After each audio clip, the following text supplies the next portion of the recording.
So, hearing impairment and computing. What we're going to look at today, principally digital technologies, sort of mainstream technologies that people are used to and obviously are changing enormously around us all the time, but how they may impact on people at home, at work, and in education. Something about the sorts of technologies that may help, some of the options that we're aware of, and in what way that can help. We'll try and cover some of the costs. Where we can, we try and pass on information about resources that are free or built into existing devices that you may have already. And we'll also welcome your questions at any time. As I say, please do use the questions box if you have anything that you'd like to know. I'm joined on today's call by two guests, Robin Christopherson from AbilityNet. Robin, could you say hello and just check the technology's working and tell us a bit about your role at AbilityNet? Good afternoon, everybody. Hope you can hear me okay. So yeah, I'm head of digital inclusion at AbilityNet. So I champion all things digital and advocate and awareness raise in many quarters about how digital should really be inclusive, and that will not only help people like myself with a disability I can't see myself. With the full range of disabilities, technology is a huge empowerer if it's done in an accessible, in an inclusive way. Great, thank you. And I'm also pleased to say we're joined by Mark Hudson of Sign Video. Mark, you're the MD there. Could you tell us just briefly about Sign Video and your role there? Yes, very good afternoon, everybody. Sign Video is an organisation founded by Jeff McWhinney, who's the former Chief Executive of the British Deaf Association. And our focus is around BSL and access and inclusion and equality for the BSL community. And so our aim is to provide as near a telephony experience, if you will, for a BSL user as for any hearing participant. So in short, that's exactly what we do. Great, thank you. And we're going to be looking in detail at how your work with Barclays has developed, and that's particularly of note because it's a finalist in next week's Tech for Good Awards, which is something that AbilityNet runs with BT. So if you aren't familiar with AbilityNet, we are a charity, a UK-based charity, but we work with people around the world in lots of different ways. We help disabled people at home, at work, in education, and we also work to enable websites to be and other digital tools. Look, we do lots of testing on apps at the moment to make sure they're as accessible as possible. We work with a range of companies from small to large, from local to international, Barclays, Microsoft, the FA, IBM, Samsung, BT, for example. And we also did all of the testing for London 2012 Olympics website and Paralympics website. So it just gives a sense of the scale of what we do. We have a great tool called My Computer My Way, which I'm going to introduce you to if you're not familiar with, all about the accessibility features built into every device. And as I mentioned, we also run the Tech for Good Awards, which celebrate the people who use technology to make the world a better place. And the ceremony of that award is next Tuesday. So we'll be announcing this year's winners next week. So let's talk about hearing impairment. I've got some brief stats here. It's a spectrum that we're describing in terms of what hearing impairment may mean. And there are lots of terms associated with this particular impairment. According to Action on Hearing Loss, there are more than 10 million people in the UK with some form of hearing loss, which is the same as 1 in 6 of the population. That spectrum ranges from people with age-related progressive hearing loss, but may include people with temporary hearing loss, people who have permanent hearing loss, people who've never had any hearing. As I say, it can be progressive, which can be caused by illness or disability, as well as by environmental factors. And then there's British Sign Language, which is a particular segment of the people with hearing loss, and we're going to focus on that. But when we talk to Mark about the work that Sign Video does, I dug as deep as I could, but couldn't find any particular accurate figures. I think that they've started including a question on the census, but the current estimate is about 50,000 people will use British Sign Language. And of course, there are other sign languages, and we're going to look in a little bit detail there again about some of the differences between different languages. So we should probably give a disclaimer. up front. Go ahead, Robin. Sorry, we should probably say apologise in advance. If we use a term for hearing impairment, hearing loss, hard of hearing that people on the webinar object to, because as Mark alluded to, there are many terms, and people that never had hearing might object to the phrase hearing loss. Other people prefer hard of hearing, etc. So if we could just, acknowledge that and apologise in advance if we're not using the term that certain people feel is the most appropriate one. Yeah, thank you. And what I'm going to do, just before I run through the next bit about the impact, I'd just be interested in, from the people on the webinar, if you could tell me a little bit about your own interest in the webinar, and whether I can see another spelling mistake there, or whether you have a hearing impairment. Do you support people with hearing impairments? Have family members? Please do mark any of those that are relevant. And if you have some other interest in today that we may be able to respond to, then please use the questions box to just let us know anything in particular that's of interest in terms of you joining the webinar. And then we can sort of include any answers to those questions as we go along. So I can see that most people are up to 3/4 of people who voted so far. There's somebody working on digital inclusion projects, so a slightly broader interest, I suspect. And great, we've got 85% of you voted. For the last couple give a go, then we're in. Great, thank you. I'm going to close the poll and share the results with you now. So you'll see from the results that I'm just pulling up on screen now that the majority, huge majority, 75% of you, 74% of you support people with hearing impairments in their work. So a lot of what we'll be doing today, I think, we'll be trying to provide you guidance and pointers and links to things that may be useful for you to pass on to others, as well as your own personal experience. Obviously, there are 22% of people have a hearing impairment. So we'll be sort of doing a mix of those things as we go along. So let's have a look at back to the presentation. What we look at in AbilityNet in particular is to look at the impact on the person with any of the work that we do, the day-to-day lives, whether at work, at home, or in education. One of the things about hearing impairment, of course, is that it's a hidden disability, and you may never know who exactly needs help or what help they may need. But the impact is often quite practical. It may be that they have difficulties in meetings or lectures, social settings such as a theatre, movie, restaurants may be the sorts of problems that people, or certain occasions when people have problems, or just day-to-day shopping and banks and those things. And we're going to be looking with signed video at how BSL users, overcome that through some of the services that they make available with Barclays Bank. And I think that's a really good example of trying to provide a mainstream sort of service that people can use in the same way as anyone else. And of course, we also encounter in all sorts of work that we do, we provide services in the workplace, and we provide services at home, and we provide services to students. And in any one of those, the individual may be feeling a sense of isolation and a lack of a sense of independence, or that's the particular thing that we're trying to help them to achieve, is a sense that they can do what they want to do when they want to do it. So next up, Robin, well, there is a legal side to this, of course, about making reasonable adjustments. Could you just briefly describe what that is in terms of the workplace in particular, but also obviously relating to education and anything else that's relevant? Absolutely. I mean, we always include this element to all of our webinars just to remind people that it is a legal requirement as well as obviously the right thing to do.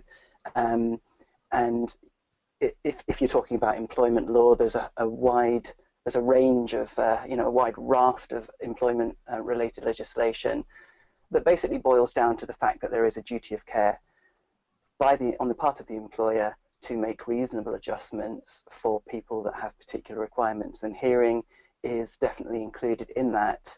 You don't have to have a disability per se, a recognised disability, to be included in that general duty of care.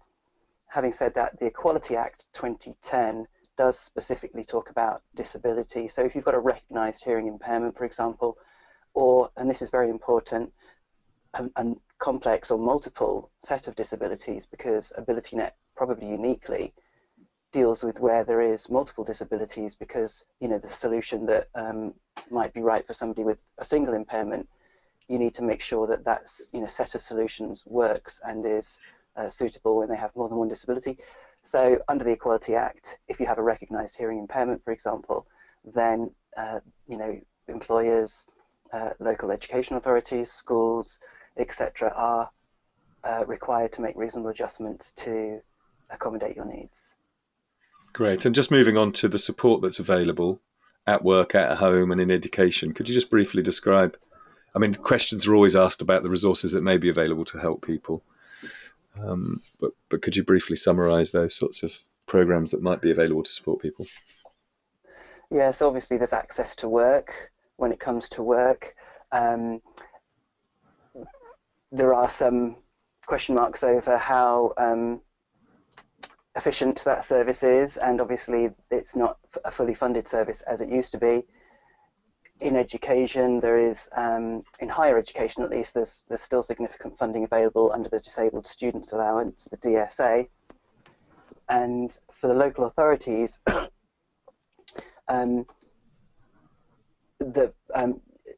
it's a real patchwork of support, basically. So go to your local education advisor, disability advisor, and they should be able to, your Senko in your school, for example, should be able to advise you on what's available, but it's by no means as cut and dried as the funding that's available through both Access to Work and Disabled Students Allowance for higher education. Great, thank you. So onto the technology. We tend to divide our technology options into three types. There's the specialist software that may be available, the specialist hardware, and then the built-in options. We're going to look at a few different parts of that, but just as an overview, this is a brief list that we pulled together. We're going to mention these sorts of things in some way as we go through. Text and email, the fact that text and email is a very convenient way for people who to communicate, that being able to read the text, and also that the computer can then read that stuff back to you and turn things into other stuff, the voice recognition. We're going to look at some of that. Sound alerts, which is built in, the fact that you can connect your device to Bluetooth hearing aids, digital hearing aids. We'll look at captions, particularly we'll explain how we do our captions just to give you a sense of a solution we found. We'll be talking to Mark about BSL on demand. We'll briefly mention Palantypist, which is a particular type of typing, which is very quick, and a machine. Robin, you may need to back me up here. I think the Palantype is actually the machine, isn't it? And then someone who can use it is the Palantypist. And they're used for events and as a subtitling service, I think. Yeah, I mean, Palantyping is the process, the Palantypist is and I would say it's a Palantyping machine. You need a special keyboard. Yeah, we certainly use it at events when we have live events. But particularly when we're working with BT, actually, they use Palantypist at their events to produce live captions of live events. Our video calls, we're going to briefly look at video and how that's transformed communications. And we'll have a brief mention of voice recognition, speech to text. Those are the sorts of things that we were going to be covering today.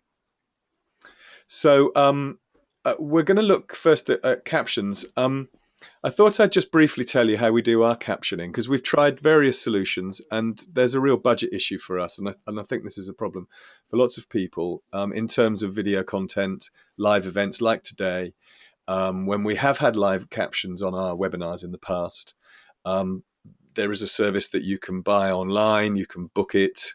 From memory, it cost about £150 to provide live captioning, so text captioning for people to read as I speak. We had to provide lots of information up front, and then they attempted to keep up with the dialogue as it unrolled.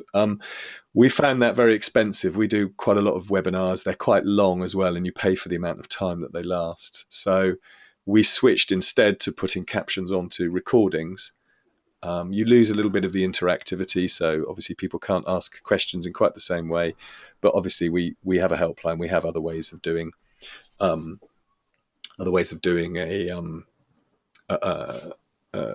any questions, not just on the webinars.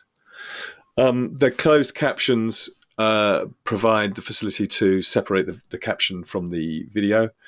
We upload our transcripts to YouTube. So the way I do it is immediately following the webinar, I create a recording which is built into the webinar software, and I send the link directly up to YouTube. So the video is immediately on YouTube, usually by the end of the day. I then send that link to an online service that charges $1 a minute, which is the cheapest I could find that was reliable. I did pay a little bit less at one point, but it wasn't very reliable. And also the quality wasn't particularly high. It meant I had to go back through and check everything more than I wanted to. And the very clever thing about YouTube is that you get a transcript back and then you upload it and it synchronizes it with the sound. So the auto timing is sorted out. So when somebody says something, that's when the caption appears on the screen. And that seems to work incredibly reliably, much more reliably than the auto captions that YouTube offers. So YouTube will put captioning on your videos. And it appears to be magic, and it is, but it's just not particularly reliable. So you spend ages going back through it, then correcting things that they haven't heard because of accents or the speed at which somebody spoke. So those are some of the options around video and captioning, and certainly we do everything we can to caption all that we have, and it's an important part of a basic sort of technology for people with hearing impairment is to offer captions wherever possible. I don't know whether people have other solutions, but that's something that we've been running webinars now for 2 years between Robin and I on behalf of AbilityNet, and we've just found this to be the simplest and most reliable and most affordable. So where we've got a 45-minute video webinar, then we've got a $45 cost, which is as cheap as we've been able to make it. I think it's worth putting a bit of background to it. So if you had a 1-minute video that was mostly silence or kind of quiet music and a certain amount of narration, then the auto caption solution with YouTube may well be the best way to go, rather than subbing that out to a service such as this, because you might only have 20 lines of text. You can then, when it's created your caption file, and as Mark said, captions, closed captions are subtitles basically, and as opposed to open captions, which are actually embedded within the video, they're actual pixels, that you've kind of hard-coded within the video. Closed captions are something that you can toggle on and off, and most YouTube videos have closed captions, which is what we would recommend because not everyone wants to see the words. The auto caption functionality creates a caption file which you can then download and manually edit yourself to get rid of the misrecognized text. And if you've got a short video with not oodles of narration, that would probably be a very straightforward process. It's the time codes that's the time-consuming part of it. So when the particular sentence should go up on screen and when it should be taken away, etc., to coincide with the talking. So have a look at that as well. But yeah, for anything of any length, like a webinar such as this with hundreds and hundreds of spoken phrases, then subbing it out to something that Mark just mentioned, which we can provide a link for, would be by far the best way to go. And the final comment is, if you've got any live event where there are people with a hearing impairment present in the room, there's no alternative than to provide a palantypist at that £150 an hour sort of rate. And then there are lots of requirements about them having breaks and things. So it might be that in a day event, you would need to have 2 palantypists that would take turns. Thanks, Katie. Katie on the webinar just usefully added a note about palantype is a trade name, and the generic term is speech to text. And there are 2 systems in use, palantype and a stenograph, and obviously you'd recognise those words for different reasons. And collectively, that's known as speech to text. Thanks, Katie. That is helpful. So when you hear those phrases, then you'll know what those services are that people are offering. I've pulled up a screen here as well for those who can't see that. It just shows you the options in YouTube when editing the captions, and you can just it will track through live and play, and you can try and type and keep up with it. And as Robin said, that's quite doable for a couple of minutes, but it gets a bit difficult over 50. This one's a 53-minute video that I've got up here from the last webinar that we ran, so you can understand why that's much more convenient to spend $54 than it is to sit there for possibly a couple of days in the end trying to sort out all the individual problems, whereas I can read through this quickly now and check anything detail, any trade names or particular technical terms can be done quite quickly. Moving on to the next one is built-in options, and particularly wanted to highlight My Computer My Way, which is our tool for explaining all the different built-in options in all of the mainstream devices: Windows, Mac, desktop, and mobile, iPads, tablets, Android. The way it works is it provides sort of a top-down from one of 4 different questions about vision, hearing, your motor, any motor issues you have, or any cognitive issues that you have. And you can see I pulled up a page here about hearing, and it says here are the hearing options for your phone or tablet, hearing options for your computer, something about avatars and other information and links. So this is a really valuable resource, and you drive it by clicking on the things that you're interested in doing, and then you end up looking at the screen grabs. In this case, I've then taken you down to the level where it's seeing the hearing part of the accessibility functionality built into iPhones and iPads and iPod touches, which is a particular area that we recommend a lot. And in particular, the iOS, the mobile version of the Apple operating system, can connect to digital headsets, digital hearing aids through Bluetooth. And so there are then apps that you can lay over the top of that can do clever things in terms of filtering sound and making it more easily understood. Rob, I don't know if there's anything else you want to mention there about the accessibility options in any one of the sort of platforms that are included in My Computer My Way. Absolutely. So in Windows, the sound alert, to be able to flash the screen when there's a system sound, because that system sound wouldn't otherwise be detectable and might be important. On mobile, there are many things like to be able to take a stereo output from a song or whatever video you're watching and turn that into mono, or to make one ear louder than the other. There's many features, and probably far too many to go through here, so we would definitely invite you to go to this My Computer My Way resource. It's free for everybody. Click through and just mine that resource for all of these multitude of ways of optimizing the experience for someone with hearing loss on that particular platform. Yeah, that's mycomputermyway.com. I notice I haven't put the link on here. I will include that on the notes when I update them. So the other one then is to look at telephone and video calls. Robin, could you briefly explain about text relay and Minicom? And I've also made a note here of text messages, of course, and instant messaging, which are a text-based activity rather than video. Particularly with students or employees, it's very important to get their preferred mode of contact, to ask them for that and to use that as the go-to way of contacting them. And for many people with a hearing impairment, obviously text is really important, particularly people with an acquired hearing loss, because English is not a problem for them, and so written communication, whether it's text or email, is by far their preferred format.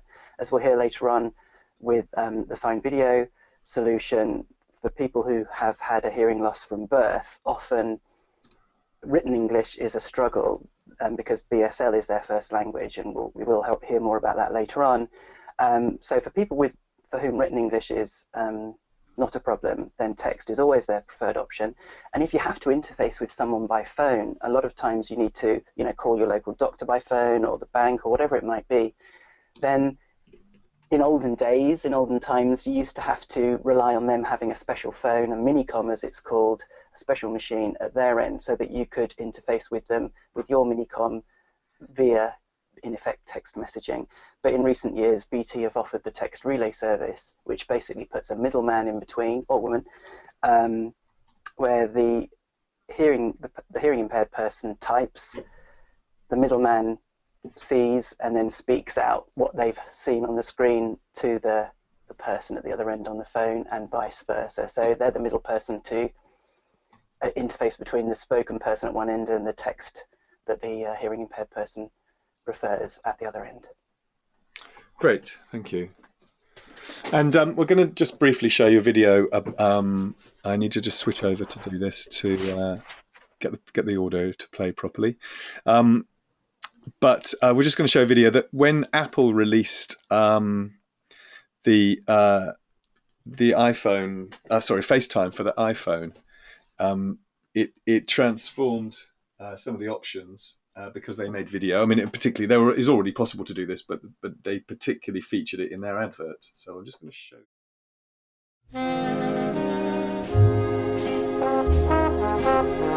Oh, when you smiling, when you smiling, the whole world smiles with you, baby. Yes, when you laughing.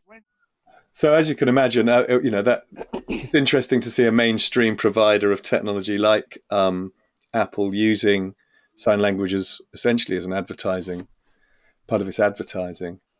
And of course, video enables people to see not only signing but facial expressions, which can help even if people aren't using sign language. It's useful to see people's faces when you're speaking to them for some people to follow what's being said.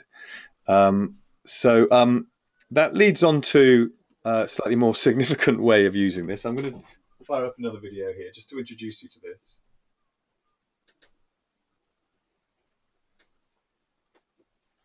So I'll just switch across to the video again. We're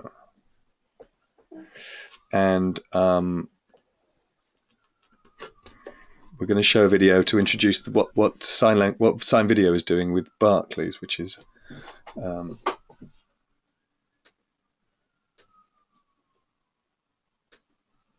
Sign video is a service our deaf customers have already been using at home, and now we are the first bank to launch it across all our branches in the UK.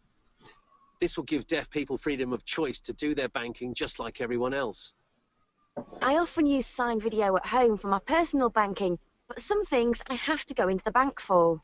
Hi, how can I help you today? I'd like to find out more information about opening a savings account.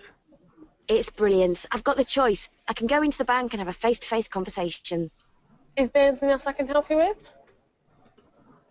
If you want to find out more, pop into your local Barclays branch.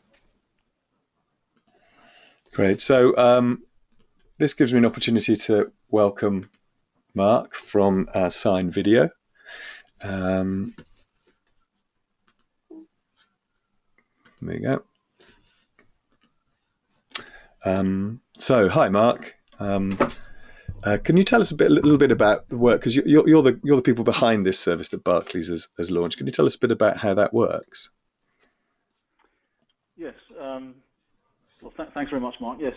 As the chap on the video actually explained, the service is in branch. Barclays has had a public access service, the same type of service, for their telephone banking for a little while now. And what they wanted to do was complete an holistic offering, if you will, for the BSL customer. So if one looks at what I as a hearing person have as an ability to contact my bank or communicate with my bank, it's all the things you've spoken about: text, I can write to them, I can email them, I can do whatever, a whole variety of things. But of course I can phone them, and I can phone them as and when I want to. I can also walk into the branch as and when I want to, and have somebody communicate and resolve problems or help me out, do whatever, provide a service to me. And Barclays wanted to complete that journey for the BSL customer. So yes, telephone banking's been there for a while now, and they wanted to bring it in so that, for example, as a BSL user, if I were to pop my debit card into the machine and it got swallowed for whatever reason or didn't come back, as a hearing person, I'd walk straight into the branch and just say, look, the machine's taken my card. That's very difficult to do if you are a British Sign Language user, and if BSL is your first language, that's what you want to communicate in. And what Barclays were doing, were looking to provide the service so that if you went in to buy some euros for your holiday or to arrange anything to do with the banking, there was always an interpreter available. And so that they were providing an equal service for the deaf BSL user as they would be to a hearing person taking through normal banking processes. They deliver it on an iPad, so they actually align with Apple, which is quite interesting given your earlier video. So they have thousands of these devices throughout the branch. So every single branch in the UK has multiple devices capable of delivering the service. They have a separate Wi-Fi network in place, and so simply what happens is with a one-click on an iOS app, which is downloaded from the Apple Store, just the same as you and I would do it, they have one click and it connects to us, the customer service person is with, face-to-face with the deaf visitor, and the interpreter will sign to the customer via the iPad, and the customer service person will get either via headset or via built-in mic, and they all use it however they see fit, best fit. And that's it. I mean, it really is relatively straightforward. There's obviously a tremendous amount of technology, architecture, software, and so on that's been around for some time and has been devised and deployed to meet this demand. But in essence, the service itself is very straightforward for the user. So a company like ours, it's not just about providing an interpreter. That's too simplistic. It's about removing the burden on the service provider so that they don't need specialist training skills, or they don't need to pre-book interpreters 3-4 weeks in advance, and it's just not an equal service for a BSL visitor. Great, thank you. And I mean, we've done work with Barclays, so and we've got videos in our archive from webinars we've done with them about the business case from accessibility, and so we know that this is both a commitment to their customers from a sort of customer service point of view, but also part of a bigger picture of what they're doing to promote themselves as an accessible bank. Do you think this is being adopted by other businesses? Are you working with other businesses and seeing this as being something that others will now begin to adopt? Yes, for sure. I should say actually that the financial services sector, whilst it picks up a lot of bad press, it's been a very positive adopter. Lloyds Bank, for example, was the first one to take our service for its telephone banking. So financial services are very, very active. The public sector, local government certainly was a very early adopter when the service perhaps wasn't up at the standard, or certainly the level of quality that is today. We're certainly seeing tremendous movement across all sectors now. So you're probably aware the first supermarket has now taken the service for its customers. There's a whole variety of different sectors that are delivering it, and I think there will also be some big news about some other very large service sectors that will be announcing providing the service and considering their BSL customer just the way they do everybody else. And so practical question here, how would a customer indicate that they needed to use the signed video service once they are in the branch? Yeah, that's a brilliant question, because it's always the tough call. The signed video hand sign, I guess people can see that on the presentation slide. So the signed video hand logo is very, very, very, very well known. Barclays are actually deploying the sign within all branches. They've also created a new wallboard that shows the kind of accessibility services that are available in branch. Equally, people will walk up and communicate or make their needs known to the customer service rep, however they would normally do it. Some folks are happy to write it down. They're quite comfortable to do that. Equally, the branch is aware and is recognised. Barclays does spend a lot of time in terms of engaging with its staff to be mindful of the needs of people that enter their branch. So you know, thus far, absolutely no problem with it. And I touch wood when I say that. It's probably bound to happen, but it's a much more natural level of engagement now. And I think that from the feedback we've had from the branch and customers indeed, we're absolutely delighted. The level of service and the way it's been adopted, and the benefits, in fact, that the employees have extracted. So I think, Mark, we sent some stuff on to you, but some of the feedback we're getting directly back from the branch, that the actual service staff feel empowered and being and rewarded in being able to engage with people that they have not previously been able to engage with, and provide a level of service that prior to adopting signed video that frankly wasn't there. And it's probably heartwarming is probably the wrong term to use on a call like this, but actually it has been very uplifting. Great, thank you. And just thinking about the tech, perhaps in particular, is there anything you can see on the horizon that's going to, make things transform things in any particular way? I mean, you're using relatively mainstream technologies. You said iPads, and the actual front end of this stuff is video calling. Are there changes in the ether at the moment that could come around and transform this again? Yeah, I mean, I wish I had the answer to that, Mark, because I think we'd probably be selling it to Apple or something. But I think that the things that are changing within the industry for sure are the levels of availability. So by that I mean that a tipping point for being able to deliver our services now has been with the advent of the availability of very, very good Wi-Fi, just out in the street. I was following a bus this morning, and free Wi-Fi on board the bus. You can go to a coffee shop. You have access to the transport, unlike 3 or 4 years ago.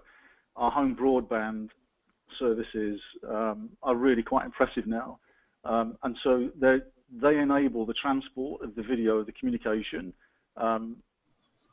very, very, very robustly and very elegantly now. The devices, we've spoken about iPads, obviously there's other tablets, smartphones, but also even on the desktop, the multiple different browsers used by people now, so things like Firefox, Safari, all that type of stuff.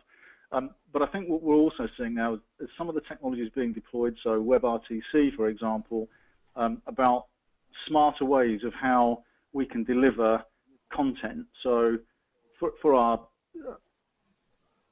the speed with which we'll be able to deliver video instruction, for example, and/or feedback, those types of things that are really developing now.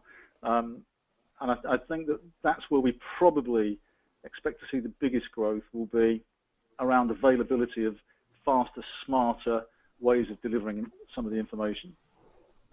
Great, thank you. And there's also a question here about other countries and other countries' sign languages. I don't know whether you're directly involved in any of that anyway, but obviously that's something that maybe you already know about. Yeah, well, we actually provide the European Parliament with our service in 6 or 7 different languages. So you're probably aware, Mark, that all sign languages pretty much are different. So when I first became involved with sign video, my level of ignorance was very high, and so I actually assumed that sign language was actually, it was translating English, it was signing English content, and of course it's not doing that. And I also assumed that, well, American sign language must be the same as English sign language or British sign language. So they're all different. And France has Canada has 2 sign languages. It adopts American Sign Language, ASL, and it adopts French.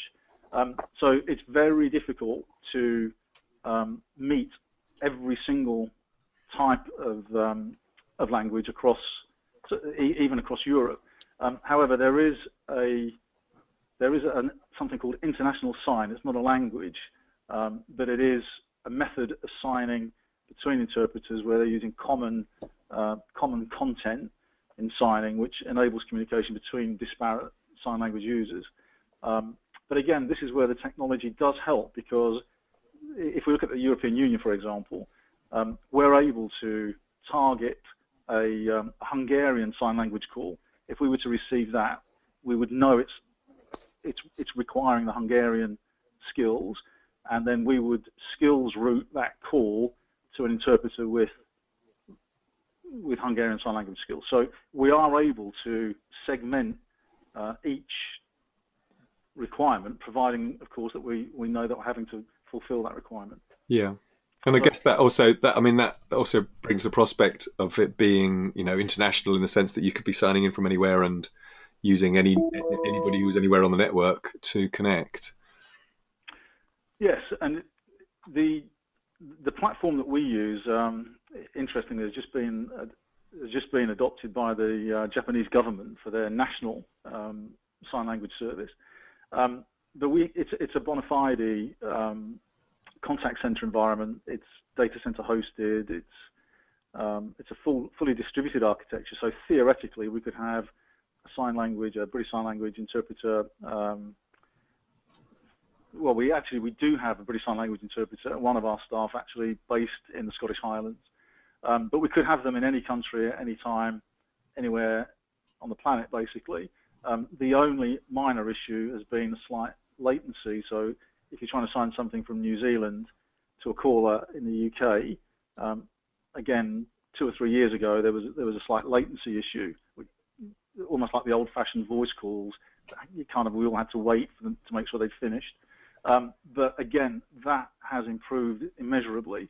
And again, this goes back to what I was saying about these are the types of areas that we're expecting to see develop and become very, very normal, so that the service and accessibility to it, wherever you are, whenever you are, whomever you want to talk to, at whatever time you want to talk to them, you will simply expect, or one will simply expect, to be able to do it. And I think that's the great change that we're approaching now.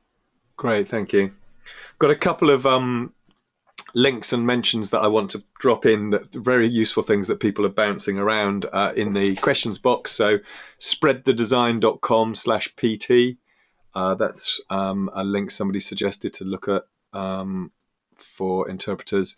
And there is a version for PCs which can be downloaded from ngts.org.uk. I think that's not sure what that one is actually, Katie. I've lost track there, I think. But there's a link to a free service that can be downloaded for your PC, which I think is the text relay, I think.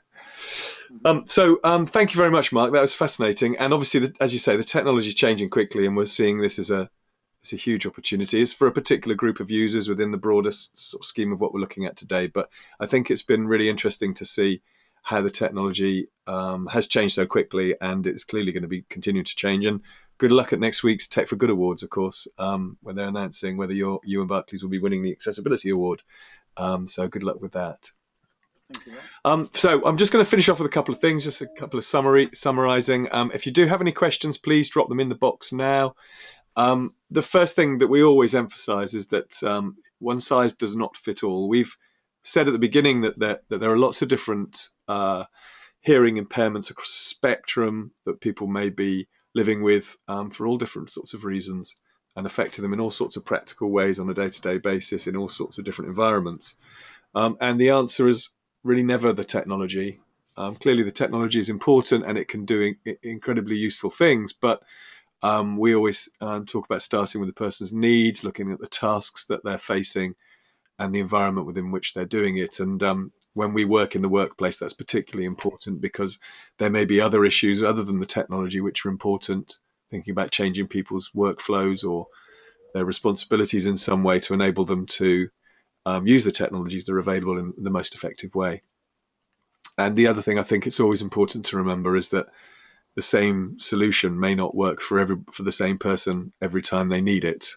Different solutions may be necessary. So it's always important to engage with the person themselves, look at what their preferences are, and then look at what the sorts of technology solutions are. So hopefully we've given you a sort of an overview of some of the things that could be relevant.